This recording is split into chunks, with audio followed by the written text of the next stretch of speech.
Which one of these guys if you can hear this sound?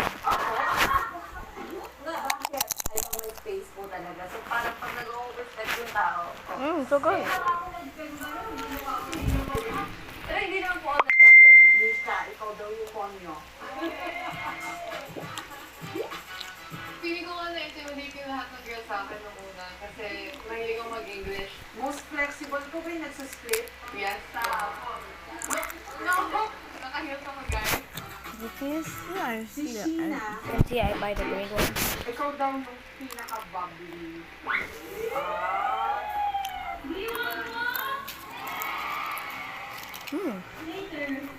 It's so good.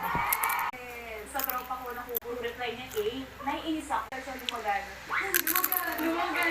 Lumaganap yung graduate na ako. Tapos naiiyak siya. Tapos sinabi ako na, I'll try one.